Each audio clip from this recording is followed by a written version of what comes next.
Happy trade deadline eve, NBA fans. I am Will Scott here with Chat Sports. We're going to take a look at the latest trade rumors around the league less than 24 hours before the NBA trade deadline, and we begin with some breaking news from Shams Charania saying the Lakers, Jazz, and Timberwolves are in discussions on a 3-team deal that would send D'Angelo Russell to the Lakers, Russell Westbrook, and draft compensation, such as a first-round pick to Utah, and Mike Conley Jr.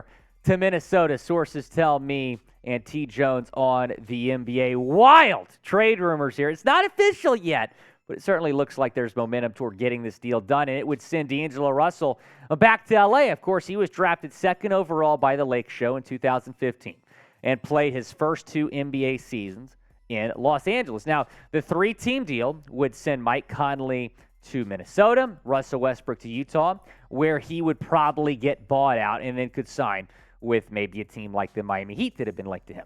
Again, Shams Charania reporting the Lakers are in talks here. He's also saying that ongoing discussions have included Utah's Malik Beasley and Jared Vanderbilt as part of the potential 3-team deal to the Lakers, sources said. Sides are working through pick protections and additional draft compensation, too. So just reading this report, it sounds like this deal is going to get done. They're just trying to fine-tune the details right now. So I want to hear from you down in the comment section. What is your one-word reaction to this news that Russell Westbrook might be Utah-bound and D'Angelo Russell might be LA-bound again in this wild 3-team trade? Again, Mike Conley would be going to Minnesota here in this deal. We'll continue to keep you covered here. If the deal goes down, we will certainly let you know. Let's shift gears to Kevin Durant now, who could get traded, maybe not. Adrian Wojnarowski saying this. In aftermath of the Kyrie Irving trade, the Brooklyn Nets and Kevin Durant are having ongoing conversations on the direction of the franchise.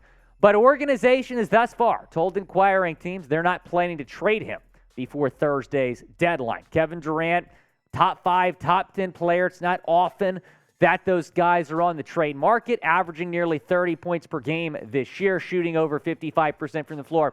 Now, he hasn't played in the last month with an MCL sprain. We just learned yesterday that he'll miss the All-Star game. We'll see who replaces him, maybe a guy like Jaylen Brown. Speaking of Jaylen Brown, the Celtics have been linked to Kevin Durant. A couple other teams that could be possible destinations are the Phoenix Suns, the Miami Heat, the Golden State Warriors, and the Los Angeles Lakers. The Suns apparently really want KD. They went after Kyrie Irving, apparently, giving up maybe Chris Paul and some picks to land Kyrie, but the Nets decided to move in a different direction there. Maybe the Suns are on the phone with Brooklyn again, trying to get another deal done. Now, the Celtics went after KD hard over the summer, even offered a package centered around Jaylen Brown. Could they do that again? I don't think it makes a whole lot of sense. Will Kevin Durant get traded? Go down in the comments section. Let me know what you think. Y for yes, in for no, down in the comments section. Will Kevin Durant get traded before the trade deadline? Clock is ticking for a deal to get done. Want to shout out Athletic Greens. Thanks to them for sponsoring today's show. I take AG1 by Athletic Greens literally every single day. Get comprehensive and convenient daily nutrition at athleticgreens.com/chatsports. I gave AG1 a try because I wanted better gut health and wanted a supplement that actually tastes great. I take AG1 every morning, and it makes me feel ready to take on my day. I came into this year wanting to get healthier, and starting my year on AG1 has helped me do just that. I take it every morning. I feel happier, healthier, and more energized. Covering my nutritional basis for the day literally couldn't be any easier, which is why I trust Athletic Greens. I just mix 1 small scoop of AG1 with water and drink it first thing each morning. Done. I also like that it costs less than $3 a day. It's pretty good if you ask me. It's a really effective daily habit with the highest quality sourced ingredients. Win-win. A comprehensive solution is what you need from your supplement routine. Then Athletic Greens is giving you a free 1-year supply of vitamin D and 5 free travel packs with your first purchase. So go to athleticgreens.com/chatsports. Again, that's athleticgreens.com/chatsports. Check it out. The link is in the comments and the description of today's video. I started AG1 about a month ago, and I'm already feeling the benefits. Like I said, I wanted to improve my gut health. My digestion is certainly improved as well, supports immunity, and boosts my energy. You know, people will take a cup of coffee in the morning, or they'll drink soda, and I used to drink soda every day to keep me energized. I'm taking AG1 every day, and I'm feeling even more energized. And the best thing about it is AG1's actually good for you, not like soda. So AG1 has certainly got me on the right track here in terms of my daily health routine, diet as well. athleticgreens.com/chatsports. Go check them out in the link. The link is in the comments and the description of today's video. Let's talk about Bones Hyland. Someone in the comments just asked about him. He has been the subject of NBA trade rumors from The Athletic. Could the young star in Denver get traded? Sam Amick of The Athletic saying this: the noise about Bones Hyland's availability has grown louder in recent weeks. And now with the second-year guard having registered his fourth consecutive did not participate coach's decision on Tuesday night against Minnesota, his disappearance from Denver's plans has never been more evident. Now, these are not his season numbers, but they're the last 8 games, and his production has gone down, his usage has gone down, scoring has gone down, everything's gone down. 6.4 points per game, 30.9 field goal percentage, 16.1 three-point percentage. That's not good at all. Now, Hyland has an offensive bag, but his play is a little bit wild, a little bit inconsistent.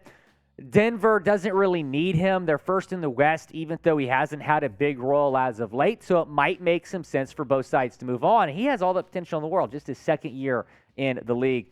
Amick also said this: so what's next for the Nuggets and Hyland? They're looking for ways to improve defensively, and Hyland clearly is seen internally as the means to that end. Wolves GM Conley is known to still be a strong supporter of Hyland's game, and the Timberwolves, 20th in offensive rating, 11th in defensive rating, could certainly use another bench scorer. In the wake of the Rudy Gobert trade last summer that cost Minnesota 4 first-round picks, this would be a way to get a young, promising prospect in their asset-depleted system.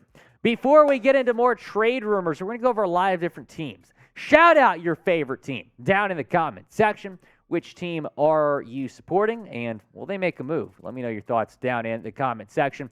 We're going to be live on our main channel tomorrow during the trade deadline. Going to be live reacting to trades that go down right at the buzzer. We'll be going live at 12 Eastern time. So hit that sub link down below. Be sure to join us. YouTube.com/chatsportstv. Hope to see you there. Going to be a wild day tomorrow. Let's talk about the Toronto Raptors now. They're really in a predicament right now because they have a lot of talent on their team, but they have had a disappointing season. They have to decide whether or not they're buying or selling at the trade deadline. Right now, they're in a play-in spot. Maybe they'll go after a KD. I'm not sure, but they have a lot of assets if they want to go after a guy like KD. Pascal Siakam, he might get traded. He's a free agent after this year. Heck of a player. OG Anunoby has been linked to a team like the Knicks. Chris Boucher, Fred VanVleet, and Gary Trent Jr. A lot of interest in Trent, a name to watch here leading up to the trade deadline. There is a report out there that the Knicks offered 3 first-round picks for OG Anunoby. I mean, they have a lot of picks. I don't know if I'd give up 3 for OG, but he's a great player and can certainly help the Knicks try to contend in the East this year. Taking a look at VanVleet and Trent Jr.'s numbers, they're really good players, really, really good players. 19.7 points per game for VanVleet, 18.7 points per game for Gary Trent Jr., 6.5 assists per game for VanVleet. Trent Jr., a good three-point shooter, shooting over 37% from 3. All these guys could help teams that are on the buyer's market right now, whether it's VanVleet, whether it's Trent, whether it's Siakam, Anunoby. It's hard to look at all that talent and figure out why the Raptors have been struggling this year. There's a lot of young talent on that team, a team that won a title with Kawhi Leonard not too long ago, but they have just struggled to put it together under Nick Nurse this year. Name a player the Raptors should trade for. We just talked about some trade candidates, but if you think they buy at the deadline, who should they trade for? Go down in the comment section. Let me know. I think Kevin Durant is a name to watch there if he gets dealt. Toronto has the assets to get that done, and apparently Brooklyn is interested in Pascal Siakam.